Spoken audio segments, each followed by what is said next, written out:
বিষয় নিরপেক্ষ ন্যায় অনুমান। নিরপেক্ষ ন্যায় কাকে বলে? নিরপেক্ষ ন্যায় হচ্ছে এক প্রকার অবরোহ মাধ্যম অনুমান এবং দুটি আশ্রয় বাক্য থেকে এখানে সিদ্ধান্ত নিঃসৃত হয়। তাকেই আমরা প্রধানত নিরপেক্ষ ন্যায় বা নিরপেক্ষ ন্যায় বলবো। তাহলে নিরপেক্ষ ন্যায় কি? এটি হচ্ছে অবরোহ মাধ্যম অনুমান এবং দুটি আশ্রয় বাক্য থেকে ন্যায়সঙ্গতভাবে তার সিদ্ধান্ত নিঃসৃত হয়, তাকেই আমরা নিরপেক্ষ ন্যায় বলবো। এবার আসা যাক নিরপেক্ষ ন্যায়ের গঠন। নিরপেক্ষ ন্যায়ের গঠন অনুযায়ী দেখা যায় যে নিরপেক্ষ ন্যায় তিনটি বচন দ্বারা গঠিত হয়। প্রথম আশ্রয় বাক্য বা প্রথম বচনটি হলো কি বলা হয় প্রধান আশ্রয় বাক্য, দ্বিতীয় বচনটিকে বলা হয় দ্বিতীয় আশ্রয় বাক্য এবং শেষটিকে বলা হয় সিদ্ধান্ত। তাহলে প্রথমটিকে প্রথম আশ্রয় বাক্য বা প্রধান আশ্রয় বাক্য, দ্বিতীয়টাকে দ্বিতীয় আশ্রয় বাক্য বা অপ্রধান আশ্রয় বাক্য এবং সিদ্ধান্ত বলা হয়।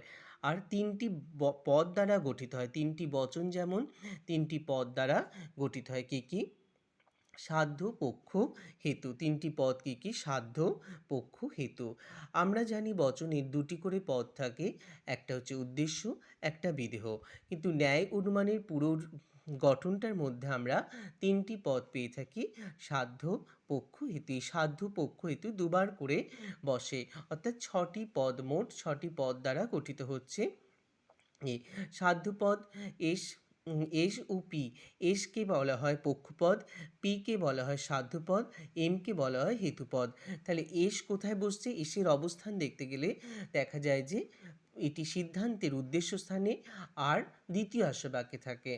আর এই পক্ষপদ, এই সাধ্যপদ হচ্ছে এই দ্বিতীয় প্রথম সিদ্ধান্তের বিধেয় স্থানে এবং প্রথম আশ্রয় বাক্যে বসছে। আর এম পদ দুটি আশ্রয় বাক্যে বসে কিন্তু সিদ্ধান্তে বসে না।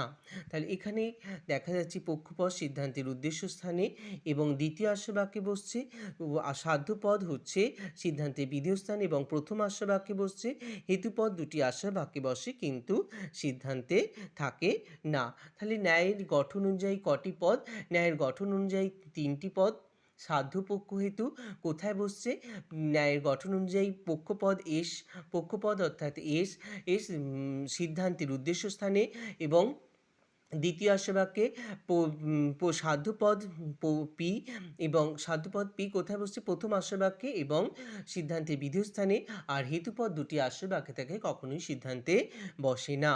আর তিনটি বচন দ্বারা গঠিত হচ্ছে। প্রথম বচন হচ্ছে প্রধান আশ্রয় বাক্য, দ্বিতীয় আশ্রয় বাক্য আর সিদ্ধান্ত। এগুলিকে অনেক সময় সাধ্য আশ্রয় বাক্য এবং পক্ষ আশ্রয় বাক্য ও পক্ষ আশ্রয় বাক্য বলা হয়। এছাড়াও হেতু পদ বা হেতু আশ্রয় বাক্য নামেও পরিচিত হয়।